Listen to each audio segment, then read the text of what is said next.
오늘날 우리 현대인들이 겪고 있는 무서운 이 질병 중에 하나가 아마 우울증이라고 하죠. 제가 아는 어떤 30대 중반의 청년이 있는데요. 오랫동안 이 구직이 되지 않았습니다. 그래서 너무 낙심이 돼가지고 3개월 동안 지속적인 우울증과 무기력에 그 고생을 하는 청년이 있어요.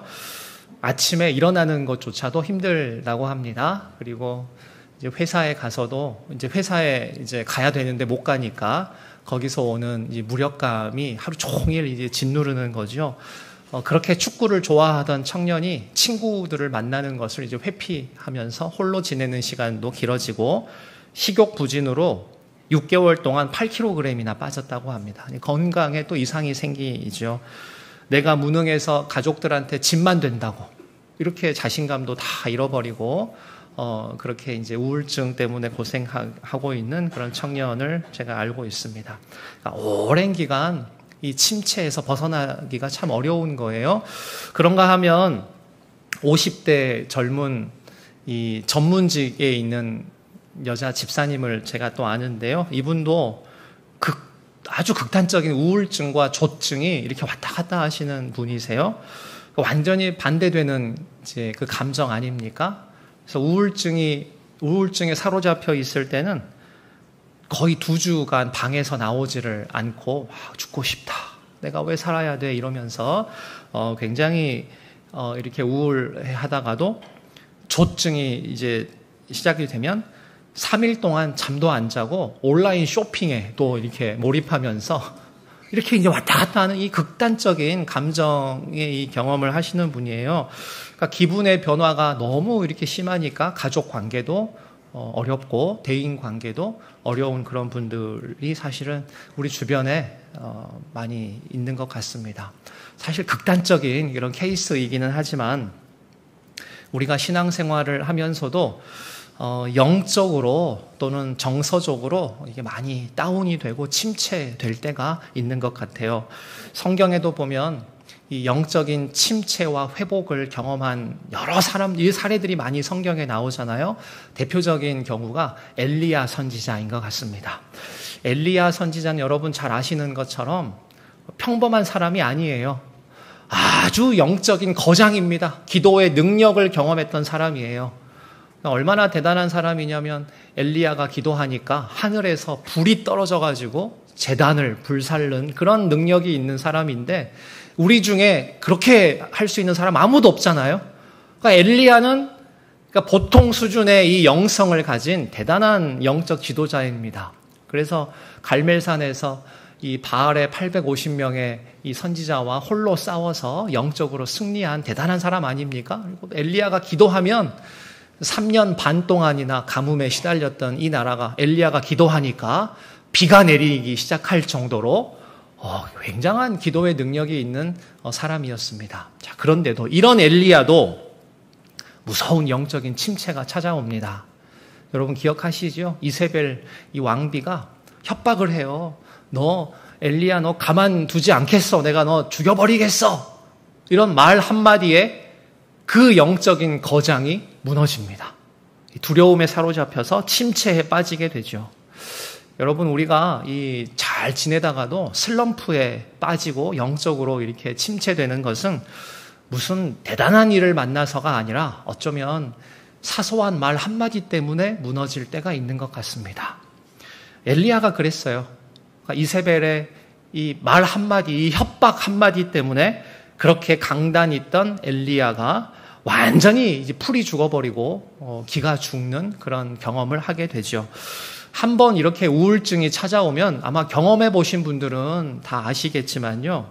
그 부작용이 연달아서 이게 발생을 합니다. 자꾸 부정적으로 이렇게 생각을 하게 되는 것 같아요.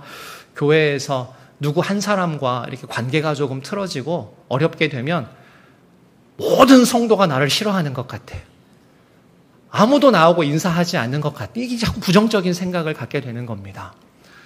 길이 하나가 막히면 다른 길로 돌아가면 되는데 이 길이 막혀 있다고 모든 길이 다 막혀 있다고 생각을 하는 거예요. 확대해서 이 부정적인 생각을 계속하게 됩니다. 그리고 자꾸 다른 사람과 비교하게 돼요. 이게 이제 아주 강력한 증거입니다. 내가 약간 우울한가?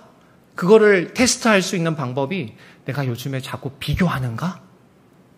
다른 가정과 비교하고, 다른 교회와 비교하고, 다른 남편들을 막 이렇게 비교하고, 다른 자식들을 좀 비교하고, 나의 외모를 비교하고, 이런 마음들이 나에게 있으면 사실은 우리가 조금 한번 점검을 해볼 그런 상황이라는 증거가 됩니다. 자꾸 나의 본연의 모습을 잃어버리고 이제 다른 사람들과 비교하는 것이 다 영적인 침체의 이런 부작용이라고 할 수가 있습니다. 근데 이런 시간들이 지속이 되면요, 뭐가 문제입니까? 기도도 안 돼요. 신앙생활에 재미가 없습니다. 삶의 의욕도 없습니다.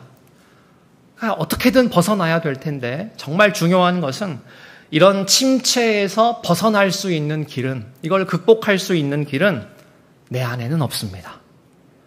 내가 아무리 발버둥 쳐도 안 된대요. 경험해 보신 분들은 알잖아요. 내가 의지적으로 잘 해야지, 내가 한번 힘을 내봐야지, 힘내야지, 한다고 되는 게 아니에요. 왜요? 내 안에 힘이 없기 때문에 그렇습니다.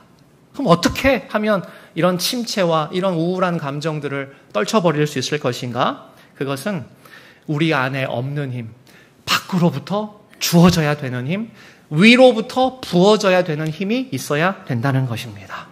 우리 가운데 영적으로 지금 침체되어 있고 마음이 답답하고 뭔가 자꾸 눌려있는 것 같고 답이 보이지 않고 자꾸 비교하면서 나의 본연의 모습과 이 정체성을 잃어가고 계시는 그런 회복이 필요하신 분들이 계시다면 오늘 말씀을 통해서 하늘로부터 부어지는 새 힘과 능력을 공급받는 은혜가 있기를 주님의 이름으로 축복합니다. 오늘 우리가 읽은 이 말씀은 거의 아마 대부분 암송하고 계시는 그런 말씀일 것 같아요. 이스라엘 백성들이 바벨론 포로로 끌려가 있는 굉장히 절망적인 상황에서 하나님께서 백성들에게 주시는 희망과 소망의 메시지입니다. 우리도 살아가면서 개인적으로, 가정적으로, 교회적으로 참 어려운 상황을 만날 때가 있어요. 절망적인 상황을 맞닥뜨릴 때가 있지 않습니까? 시련을 만납니다. 수많은 어려움을 만납니다. 육체적으로 질병을 만나기도 합니다. 때로는 마음이 상하는 그런 상황들을 겪기도 합니다. 영적인 목마름을 경험할 때도 있습니다. 그럴 때마다 우리는 생각해요. 어떻게 하면 이거를 극복할 수 있을까? 어떻게 하면 내일은 조금 더 나아질 수 있을까? 어떻게 하면 내가 일어설 수 있을까? 이렇게 우리가 고심하게 되는데 오늘 읽은 본문 말씀은 그 질문에 대한 하나님의 명확한 답변입니다. 어떻게 해야 되는지 우리 오늘 본문을 다시 한번 읽어볼 텐데요. 29절부터 한번 다시 읽으면 좋겠습니다. 이사야 40장 29절부터 우리 같이 한 목소리로 함께 읽겠습니다. 29절 시작.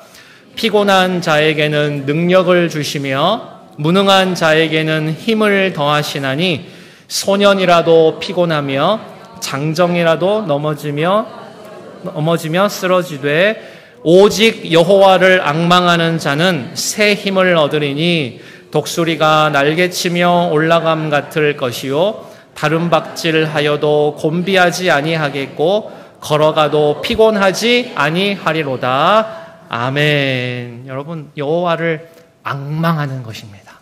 이게 유일한 비결이에요. 다른 데서 우리가 이 희망을 찾을 수 없습니다. 오직 여호와를 앙망하는 건데, 이 앙망한다는 것은 멀리서 이렇게 하나님을 바라보고 하나님이 혹시라도 나를 도와주지 않을까 이렇게 기다리는 그런 정도의 차원의 이 표현이 아닙니다. 이 앙망은요, 굉장히 적극적인 의미를 담고 있습니다. 내가 적극적으로 하나님께 가까이 나아가는 겁니다. 적극적으로 하나님을 바라보는 것입니다. 적극적으로 하나님을 의지하는 거예요. 이게 하나님을, 여호와를 앙망한다라는 이 마음의 자세인 것입니다. 우리 금요 기도회에 나오신 우리 성도님들은 다 여호와를 앙망하는 마음으로 이 자리에 나오신 거예요. 하나님만 적극적으로 바라보고 우리의 삶을 다 하나님께 맡기려는 그런 마음으로 오신 것 아닙니까? 하나님께 대한 전적인 의존입니다. 하나님께 나의 삶을 전적으로 위탁해드리는 하나님을 신뢰하는 우리의 마음의 표현인 거예요. 또 또 하나님을 앙망한다는 것은 하나님의 때를 기다린다는 것입니다. 하나님의 때를 기다린다는 거예요. 제가 예전에 TV 프로그램에서 독수리가 사냥을 하는 그런 장면을 본 적이 있는데 아마 한 번쯤 다 보셨죠? 먹이가 이렇게 싹 지나가면요. 우리 같으면 빨리 가서 먹이를 잡지 왜 그렇게 바라보고 있나 이렇게 생각을 하는데 독수리는 기다리는 거랍니다. 바람이 불기를 기다려요. 그래서 그거를 날개로 감지를 하다가 바람이 불면 바람을 타고 높이 슉 솟구쳐서 내려오는 힘으로 먹이를 낚아채는 거예요. 그렇게 사냥을 한다는 거예요. 마찬가지로 여호와를 앙망한다는 것은 조급해하지 않고 하나님께서 나의 삶 가운데 역사하셔서 하나님께서 일하시는 것을 하나님의 때를 우리가 인내하며 기다리는 것, 그것이 여호와를 앙망한다라는 그런 의미입니다. 우리의 마음은 급해요. 왜 이렇게 응답을 안 해주실까? 조급하고 답답한 마음이 우리에게 있지만 기다리는 겁니다. 급한 마음을 내려놓고 바람이 불기를 기다리는 거예요. 상황이 아무리 어려워도 하나님의 응답이 더딘 것처럼 느껴지더라도 앙망하는 사람은 절대로 하나님에 대한 신뢰를 포기하지 않습니다. 하나님을 의지하는 거예요. 제가 어느 글에서 보니까 이 사막에서 우물을 파는 사람들이 있잖아요. 이곳에 물이 있다고 확신을 하고 우물을 파는 사람은 끝까지 판답니다. 이게 물이 나올 때까지 파요. 그러니까 당장 물이 보이지 않아도 물이 안 나오니까 다른 데 가서 또 우물을 파고 또 안 나오면 또 다른 데 이렇게 하는 게 아니라 물이 나올 때까지 판답니다. 그게 비결이래요.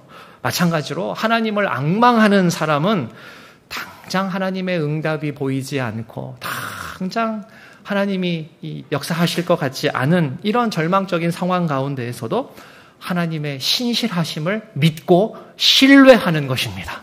여러분, 그게 앙망한다라는 거예요. 그럴 때 하나님께서 약속해 주시죠. 하나님 여호와를 앙망하는 자에게 새 힘을 주신답니다. 여러분, 이게 소망이에요.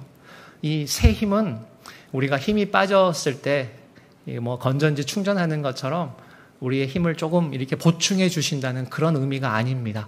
완전히 새로운 힘이에요. 그러니까 기존에 나에게 없던 힘입니다. 없던 힘을 하나님께서 밖으로 부어주시는 거예요. 하늘로부터 부어주시는 그 힘입니다. 이 힘은 우리의 한계를 뛰어넘을 수 있게 하는 힘이고 불가능해 보이는 일도 가능하게 하시는 하나님의 힘과 능력인 것입니다. 그래서 새 힘을 얻는 자들은 뭐라고 합니까? 독수리 날개치며 올라감 같은 그런 힘을 이제 공급받는다라고 표현을 하잖아요. 독수리가 상승 기류를 타고 높이 솟구쳐 올라가서 거기서 공중에서 높이 비상하는 것처럼 성령의 상승 기류를 타고 여호와를 앙망하는 사람은 성령의 도우시는 은혜로 비상하는, 영적으로 비상하는 은혜를 누리게 되는 줄 믿습니다. 오늘 이 시간, 우리가 기도하는 이 시간은 우리가 성령의 바람을 타고 비상하는 시간인 줄 믿습니다.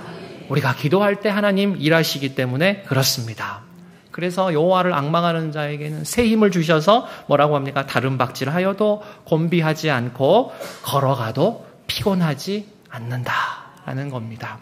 오늘 본문을 통해서 우리가 반드시 기억해야 될 것은 진정한 힘과 능력의 근원이 무엇인가를 우리는 다시 기억하면 좋겠습니다. 세상은 우리에게 다양한 힘을 제시합니다. 돈이 최고야. 돈 없으면 아무것도 못해. 저희 첫째가 얼마 전에 이런 비슷한 논리를 이야기를 하는 거예요. 돈이 최고 아니냐고. 돈이면 사랑도 살 수 있는 거 아니냐고. 어디서 이런 이야기를 들어가지고 돈 없으면 사랑도 못한다고. 세상은 그렇게 가르치는 것 같아요. 돈이 최고야. 돈이 최고의 힘과 권력이라고. 또 권력이 최고야. 인간 관계가 최고야. 관계에서 실패하면 출세할 수 없어. 관계를 잘 맺어야 돼. 이런 이야기들을 많이 하지 않습니까? 아니야. 공부 많이 해야 돼. 지식이 최고야. 지식이 힘이야. 세상은 우리에게 그렇게 말을 합니다. 물론 힘이 있습니다. 돈도 힘이 있고 인간관계도 중요한 힘이 있고 지식도 힘이 됩니다. 그러나 그것은 일시적이고 제한적이고 우리를 파괴시킬 수도 있는 힘입니다. 반대로 오직 하나님을 앙망하는 자만이 누릴 수 있는 새 힘이 있다는 거예요. 주님만이 주시는 힘이 있습니다. 이 시간 우리가 기도할 때에 정말 나의 힘과 능력의 참된 근원이 어디인가를 우리가 다시 한번 기억하면서 나의 삶을 전적으로 하나님께만 위탁해드리고 하나님만이 나의 힘이십니다. 주님만이 나의 도움이십니다. 라는 이 믿음의 고백을 가지고 주님께 기도할 때에 하나님께서 우리 각자에게 베푸실 만한 자비를 베풀어 주실 줄 믿습니다. 여러분 이 시간 이 자리에 나오실 때에 여러분 어떤 마음으로 이 자리에 앉아 계십니까? 지쳐 있든지 낙심해 있든지 절망해 있든지 슬픔 가운데 있든지 두려움 가운데 있든지 근심 가운데 있든지 염려와 걱정으로 한가득 그런 마음을 가지고 오셨어도 상관없습니다. 괜찮습니다. 여러분 지금 이 자리에서 하나님을 앙망하십시오. 이 시간 이 자리 기도하는 이 시간에 하나님을 앙망하십시오. 그러면 하나님께서 여러분에게 새 힘을 부어 주실 것입니다. 독수리 날개치며 올라감 같은 그런 능력을 그리하여서 우리의 영혼이 성령의 이 상승 기류를 타고 다시 영적으로 비상할 수 있는 새 힘을 위로부터 밖으로부터 나에게는 없는 바로 그 힘, 나를 일으켜 세워줄 수 있는 바로 그 힘을 하나님께서 새 힘을 공급해 주시겠다고 약속하신 이 말씀을 붙잡고 우리가 기도할 때에 저와 여러분의 삶에 다시 한번 주님 주시는 놀라운 회복과 부흥의 은혜가 있기를 주님의 이름으로 축복합니다.